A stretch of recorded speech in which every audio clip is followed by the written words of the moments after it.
নোংরামির শেষ পর্যায়ে চলে এসেছে পাকিস্তান। চ্যাম্পিয়ন ট্রফির আগেই করে দিল ভারতের অপমান। কাল থেকে চালু হচ্ছে চ্যাম্পিয়ন ট্রফি, আর এই চ্যাম্পিয়ন ট্রফিটা হবে পাকিস্তানে, কিন্তু ভারতের সব ম্যাচগুলি হবে দুবাইয়ে ইন্টারন্যাশনাল স্টেডিয়ামে। কিন্তু চ্যাম্পিয়ন ট্রফির একটি অনুষ্ঠানের মাধ্যমে ভারতকে সম্পূর্ণভাবে অপমান করলো পাকিস্তান। চ্যাম্পিয়ন ট্রফির আগে একটি নতুন স্টেডিয়াম বানিয়েছিল কাথাফি স্টেডিয়াম নামে পাকিস্তান।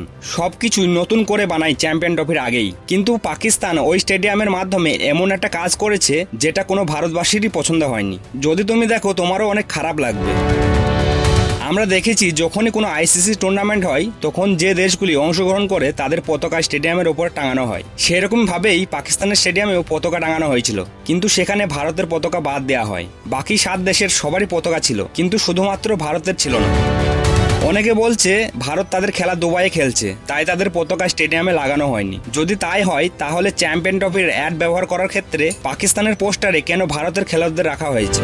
ভারতের খেলোয়াড়রা তো পাকিস্তানে যাচ্ছে না, তাহলে খেলোয়াড়গুলোকে কেন পোস্টারে লাগানো হয়েছে? আর এই ছবি সোশ্যাল মিডিয়ায় খুব বেশি ভাইরাল হয়, তাই আইসিসি ঠিক করে দিয়েছে যে স্টেডিয়ামে মাত্র 2টি পতাকা লাগানো হবে। কিন্তু এই 2টি পতাকা কোন দেশের?